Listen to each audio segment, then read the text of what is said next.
নমস্কাৰ সকলোকে hour education centre চেনেলত সকলোকে স্বাগতম জনাইছোঁ। আজি আমি এইটো ভিডিঅ'ত আলোচনা কৰিম যে অসম জাতীয় বিদ্যালয় ক্লাছ 7ৰ বিজ্ঞানৰ পাঠ নং 1 উদ্ভিদৰ পৰিপুষ্টি ইয়াৰ আজি প্ৰশ্নোত্তৰখিনি গোটেইখিনি আজি আলোচনা কৰিম। তেনেহ'লে ভিডিঅ'টো স্কিপ নকৰাকৈ সকলোকে চাই থাকক।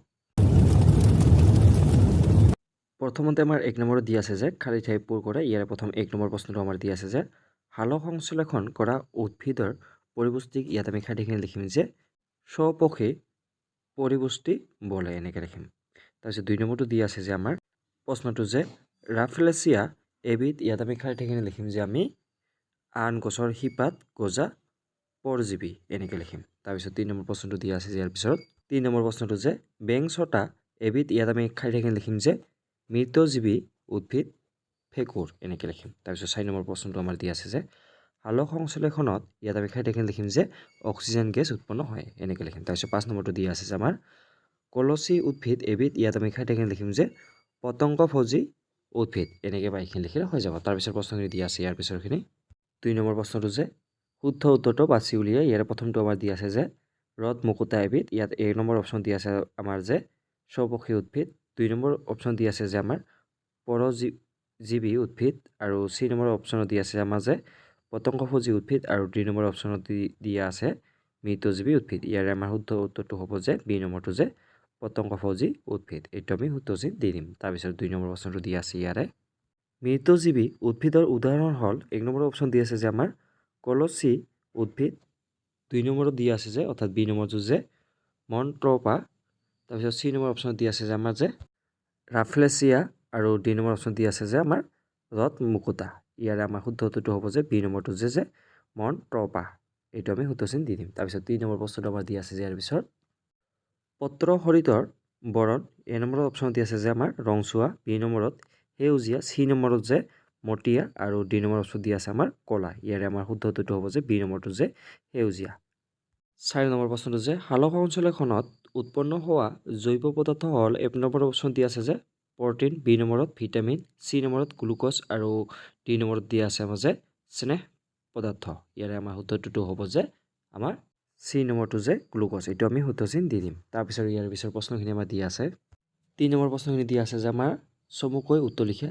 ইয়াৰে প্ৰথম 1 নম্বৰ প্ৰশ্নটো আমাৰ দিয়া আছে যে স্বপক্ষী আৰু পৰপক্ষী জীৱৰ পাৰ্থক্য লিখা। ইয়াৰ উত্তৰখিনি এনেকৈ লিখিব লাগিব যে স্বপক্ষী জীৱই নিজৰ আহাৰ নিজে তৈয়াৰ কৰি লয়, আনহাতে পৰপক্ষী জীৱই আন জীৱৰ ওপৰত নিৰ্ভৰশীল। এইখিনি লিখিলে হৈ যাব। তাৰপিছত প্ৰশ্নখিনি দি আছে 2 নম্বৰটো পাতক গছৰ ৰান্ধনি ঘৰ বুলি কিয় কোৱা হয়। ইয়াৰ উত্তৰখিনি এনেকৈ লিখিব লাগিব যে সূৰ্যৰ পোহৰত আৰু পত্ৰ হৰিতৰ উপস্থিতিত পাতক কাৰ্বন ডাই অক্সাইড আৰু পানীৰ পৰা শৰ্কৰা উৎপন্ন হয় অৰ্থাৎ খাদ্য প্ৰস্তুত হয়।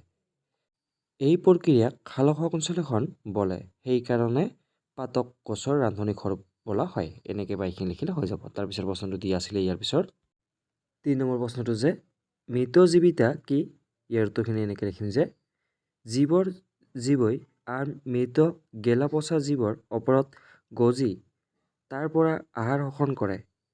এইবোৰে মৰা বস্তু পচাই তাৰ পৰা ৰস আহৰণ কৰে। এইবোৰক মৃতজীৱী বোলা হয়। এনেকৈ লিখিলে হৈ যাব। তাৰপিছত আমাৰ 4 নম্বৰ প্ৰশ্নটো দি আছে ইয়াৰ পিছত 4 নম্বৰ প্ৰশ্নটো দি আছে যে সালোক সংশ্লেষণৰ ৰাসায়নিক বিক্ৰিয়াটো লিখা। ইয়াৰ উত্তৰখিনি এনেকৈ লিখিব লাগিব যে কাৰ্বন ডাই অক্সাইড প্লাছ পানী। তাৰপিছত লিখিম যে সূৰ্যৰ পোহৰ, তাৰপিছত ভাগ লিখিব লাগিব, তাৰপিছত পত্ৰ হৰিত, তাৰপিছত শৰ্কৰা, গ্লুক'জ, তাৰপিছত প্লাছ অক্সিজেন। এইখিনি লিখিলে এনেকৈ লিখিলে হৈ যাব। তাৰপিছত প্ৰশ্নখিনি দি আছে ইয়াৰ পিছত 5 নম্বৰ প্ৰশ্নটো যে সালোক সংশ্লেষণৰ কাৰকসমূহ উল্লেখ কৰা। ইয়াৰ উত্তৰখিনি লিখিব লাগিব এনেকৈ যে সালোক সংশ্লেষণৰ কাৰকসমূহ হ'ল ইয়াত লিখিম আমি যে সূৰ্যৰ পোহৰ, পত্ৰ হৰিত, কাৰ্বন ডাই অক্সাইড আৰু পানী। এইখিনি লিখিলে হৈ যাব। তাৰপিছত প্ৰশ্নখিনি দি আছে 4 নম্বৰৰ প্ৰশ্নখিনি ইয়াৰ পিছত 4 নম্বৰ উত্তৰ লিখা। ইয়াৰে প্ৰথম 1 নম্বৰ আমাৰ প্ৰশ্নটো দিয়া আছে যে আমাৰ প্ৰাণী আৰু উদ্ভিদে কেনেকৈ খাদ্য সংগ্ৰহ কৰে। ইয়াৰ উত্তৰখিনি এনেকৈ লিখিম যে প্ৰাণীয়ে নিজৰ খাদ্য নিজে প্ৰস্তুত কৰিব নোৱাৰে, সেইবাবে প্ৰাণীয়ে আন প্ৰাণী আৰু উদ্ভিদৰ পৰা খাদ্য সংগ্ৰহ কৰে। উদ্ভিদে সূৰ্যৰ পোহৰ আৰু কাৰ্বন ডাই অক্সাইডৰ সহায়ত নিজৰ আহাৰ নিজে প্ৰস্তুত কৰে। এইখিনি বা এনেকৈ লিখিলে হৈ যাব। তাৰপিছত প্ৰশ্নখিনি আমাৰ দি আছে ইয়াৰ পিছত 2 নম্বৰ প্ৰশ্নটো যে সালোক সংশ্লেষণ প্ৰক্ৰিয়াটো চমুকৈ ব্যাখ্যা কৰা। ইয়াৰে উত্তৰখিনি এনেকৈ লিখিব লাগিব যে পাতত এবিধ পত্ৰ হৰিত নামৰ ৰঞ্জক পদাৰ্থ থাকে। উদ্ভিদে এই পত্ৰ হৰিতৰ সহায়ত দিনৰ ভাগত সূৰ্যৰ পোহৰ বায়ুমণ্ডলৰ পৰা কাৰ্বন ডাই অক্সাইড গ্ৰহণ কৰে আৰু শিপাই মাটিৰ পৰা পানী আৰু খনিজ পদাৰ্থ শোষণ কৰে। এইবোৰৰ সহায়ত উদ্ভিদে পত্ৰ হৰিতৰ দ্বাৰা পাতত খাদ্য প্ৰস্তুত কৰে।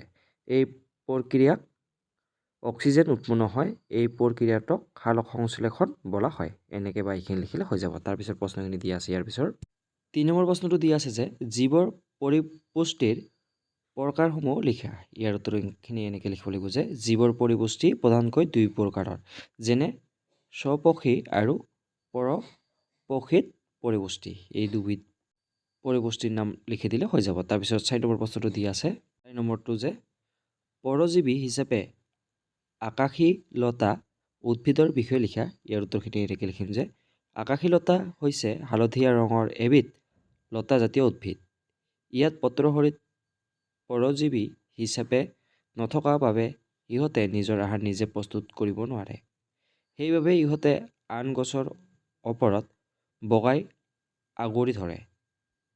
এক বিশেষ ধৰণৰ শিপাৰে পোষক উদ্ভিদজোপাৰ পৰা খাদ্য শোষণ কৰে। এইখিনি লিখিলে হৈ যাব। তাৰপিছত প্ৰশ্নটো দি আছে আমাৰ শেষৰটো 5 নম্বৰ প্ৰশ্নটো যে পৰপক্ষী উদ্ভিদৰ প্ৰধান ভাগকেইটাৰ বিষয়ে চমুকৈ লিখা। ইয়াৰ উত্তৰখিনি এনেকৈ লিখিব লাগিব যে পৰপক্ষী উদ্ভিদৰ প্ৰধান ভাগকেইটা হৈছে পৰজীৱী, মৃতজীৱী, পতংগভোজী আৰু সজীৱী।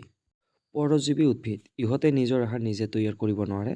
তাৰপিছত লিখিব লাগিব যে মৃতজীৱী উদ্ভিদ ইটো লিখিব লাগিব যে ইহঁতে গেলা পচা আন মৃত জীৱৰ ওপৰত গজি তাৰ পৰা আহাৰ আহৰণ কৰে। তাৰপিছত পতংগভোজীটো লিখিব লাগিব উদ্ভিদটো এনেকৈ যে এনেধৰণৰ উদ্ভিদে পতংগৰ দেহৰ পৰা নাইট্ৰজেন জাতীয় পদাৰ্থ আহৰণ কৰে। সহজীৱী উদ্ভিদ ইটো লিখিম যে কিছুমান উদ্ভিদে আন জীৱৰ লগত একেলগে থাকি পৰস্পৰ উপকৃত হৈ জীয়াই থাকে।